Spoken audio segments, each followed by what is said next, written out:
Hi, Liv. How's it going? Hey Molly, it's going all right.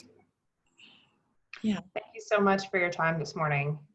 of course. Yeah, I think it's really important during this time to connect with folks and really make sure that we're having conversations.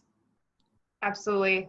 I just wanted to acknowledge, I guess, begin by acknowledging that one, you and I have known each other now for, I don't know, 6, 7, 8 months maybe through the Emerge Vermont program, and that you've been such an incredible friend and colleague, and one of the first people to come forward and sort of encourage me to run for office and sort of been there every step of the way. Um, And that one reason this morning I wanted to have this conversation was to acknowledge what's happening nationally and the absolutely justified social unrest, but also, and more importantly, I think the response of our campaign and where we could do better, and some of the, I think, really important information that you brought to my attention as we crafted sort of a response to what's happening. So thank you for being willing to not only talk with me about that, but then also being able to share our conversation with anyone who also may be thinking about struggling with or wanting to learn more about what is sort of an effective and thoughtful, informed response as we move forward. So I just want to acknowledge that and thank you for your willingness to have this conversation. Absolutely. I think, I think that this is not the first and definitely not the last of these really important conversations around issues of racism and white supremacy that are so prevalent across our country and even in the state of Vermont. And I think, a lot of people are looking for what to do right now. And it starts with having the hard conversations and asking the hard questions and opening your ears and your heart to learning and to changing. And as you think about that, I mean, if the first step is listening, which for me, this conversation is a first step. I think there are so many steps that we all need to take. How have you sort of witnessed responses, and how do you think we could do better? Are there areas where we're falling short? I mean, certainly you acknowledged right away and you reached out, which I greatly appreciate. Where our response as a campaign just wasn't adequate, and I've been reflecting on that. I've been working to just take time to understand more, to listen, to learn, and then to move forward so that we can lead and lead well in this moment. Mm-hmm. Mm-hmm. Yeah. So I think, oh man, where to start? It's such a complex issue, and racism is so ingrained in basically what this country was built on, considering that this original country was built on the backs of exploited labor by Black slaves and built on stolen land. And so as we think about the inequities in our country, like that's such a complex and deep-rooted issue, and it's absolutely not gone away now. And I think folks are coming to terms more and more with it as these injustices and the murders of Black and brown people are coming more to light. And they're not new either, but they're just coming more to light with the use of phones and cameras and social media.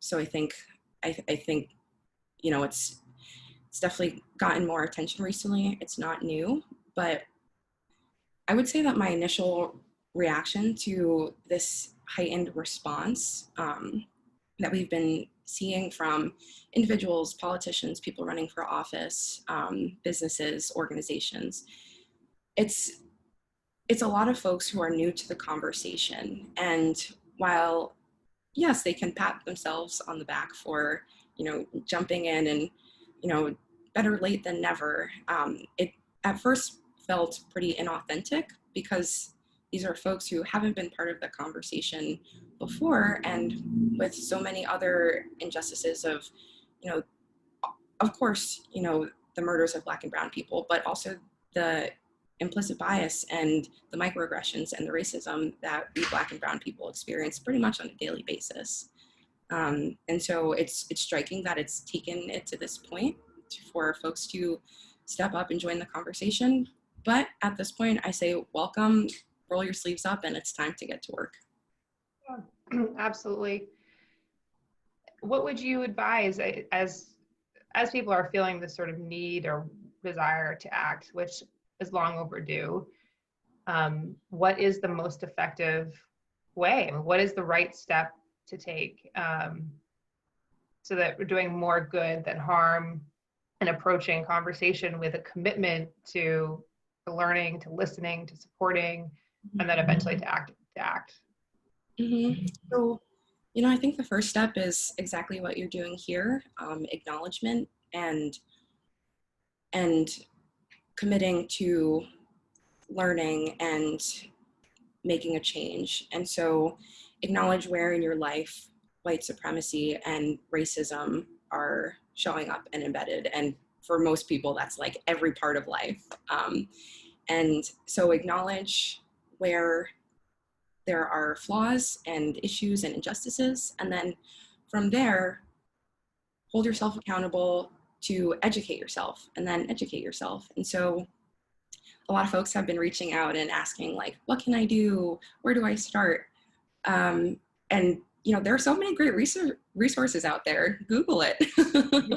I think there a lot of people have done this work already, and there are some great resources. There are a lot of great resources written by Black and brown authors. There are entire lists and like databases right now, and there have been in the past too, but I think more of these resources are becoming more in the mainstream. But there are so many resources out there, and like I think there's a notion that like take the easiest route possible, and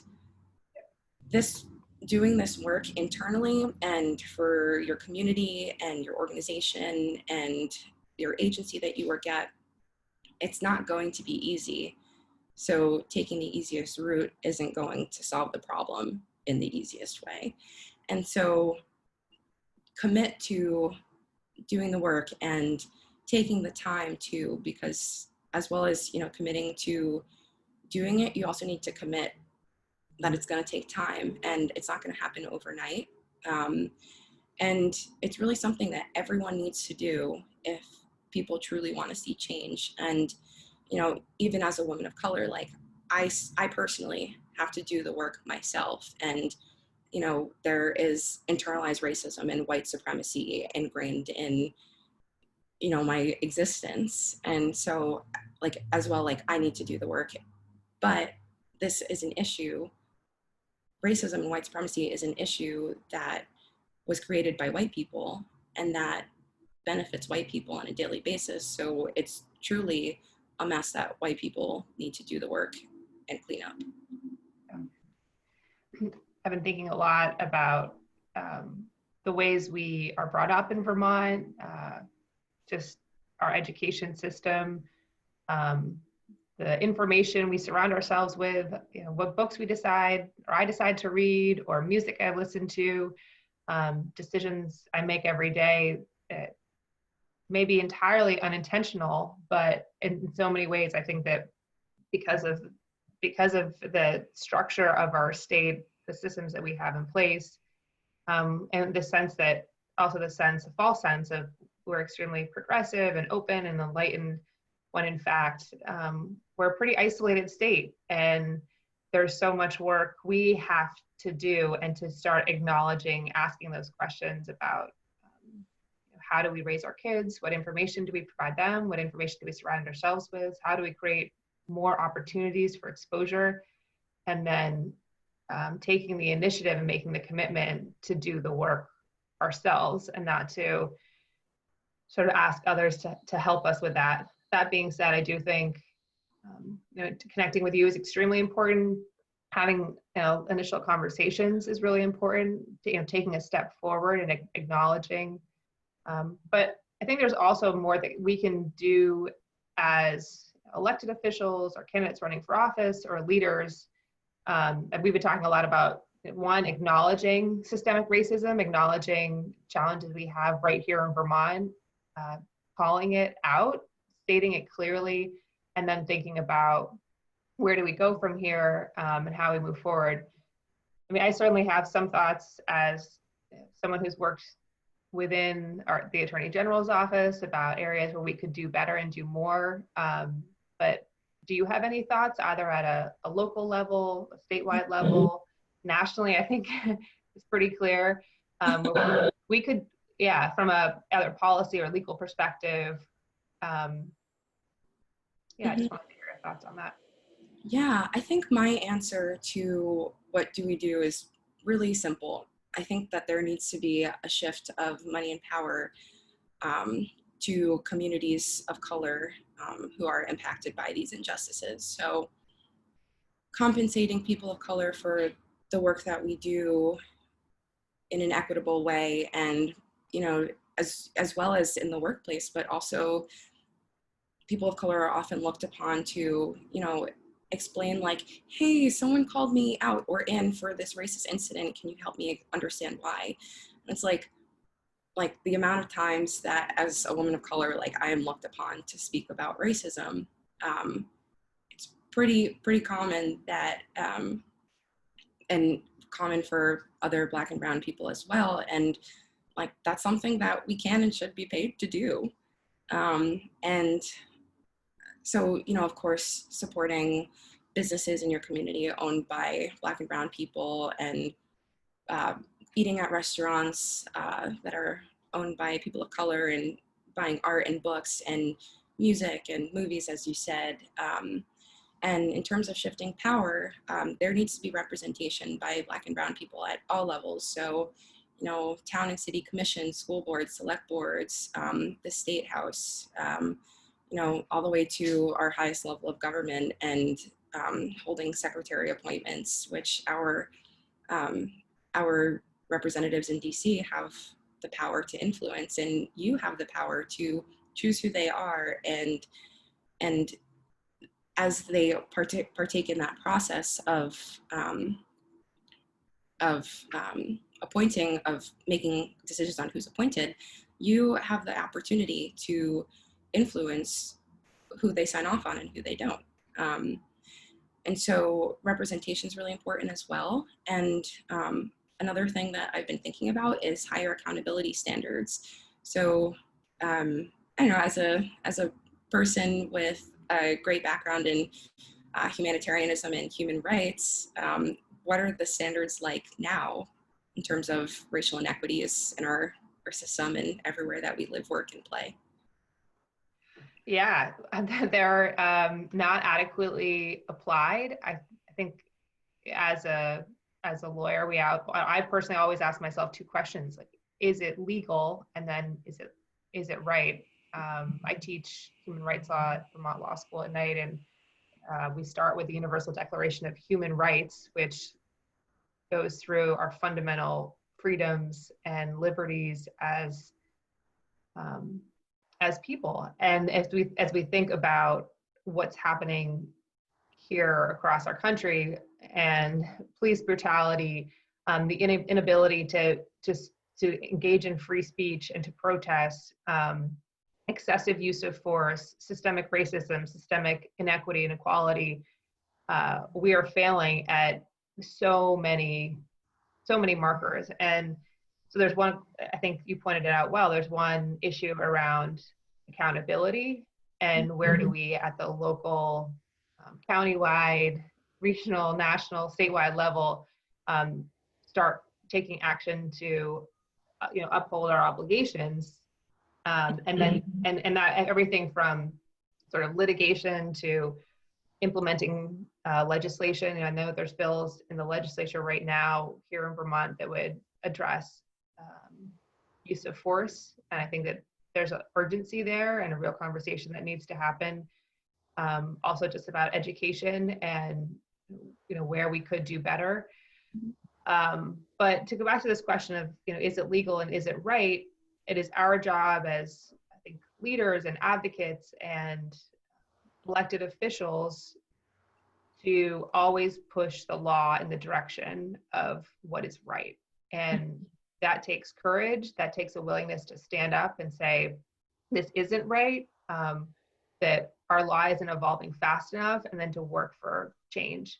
But the accountability piece, I think, is extremely important. And we have to be also willing to say, we're going to acknowledge that in many ways our legal system is flawed, and that it does allow for particular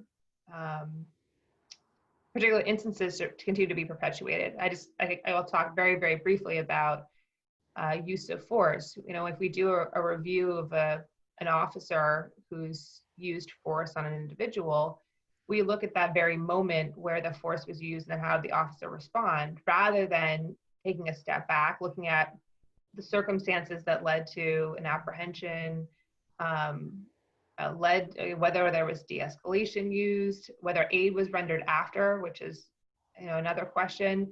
But I think if we expanded the aperture, for example, we would have a lot more opportunity to say, this is actually this is police brutality, this is a targeted racist attack, this is actually not a moment where this sort of force was necessary. So that's where I see our charge is to, you know, there's so much work we have to do, but I think one thing that we can consider right now is, as we think about enforcement, how do we make sure that we have an infrastructure legally in place that allows us to do that? And that takes a willingness to hold people accountable, willingness to act, a willingness to take action at the level of the legislature, and to move quickly and to move forward. So that was a longer answer to your question, but there's so much we can do and we're not doing enough, and we can do better. Right. And one of those things that I see is developing those accountability standards as a community and heavily relying upon people of color to really set the standards based on what we experience regularly and what are based on things that are, you know, usually kind of swept under the rug or brushed off as like, oh, you know, so-and-so was having a bad day. That's easy to say as someone who doesn't experience microaggressions regularly and instances of implicit bias so often, too often. Yeah, I hear you fully, and I want to just, I guess, repeat back what you just said about putting those who are most greatly impacted at the center and creating those accountability mechanisms. Maybe it's metrics, maybe it's standards that businesses can use, our communities can use.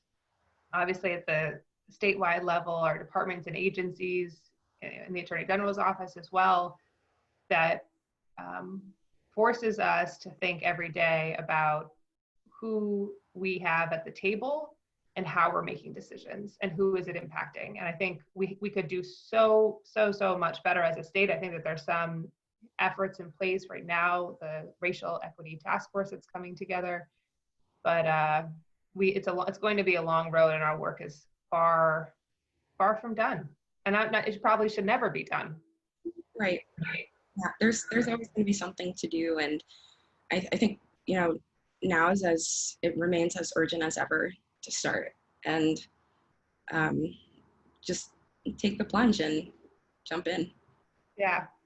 If there was, I guess, one kind of closing thought that you would want people to know or to think about, you know, over the coming days or weeks, to do, if you had a sort of call to action for your Vermont community, our Vermont community, what would that be? Mm-hmm. I think this time, you know, this time of civil unrest and this time of, you know, heightened attention to the injustices that Black and Brown people experience on a regular basis. I think this compounded by the fact that we're still experiencing a pandemic, the COVID-19 pandemic. I think this really does invite a time to, you know, I'm hesitant to say stop and pause because like, I am so like we need to, like, everyone needs to get started yesterday and like start right now. If you're empowered by this video, like start this moment.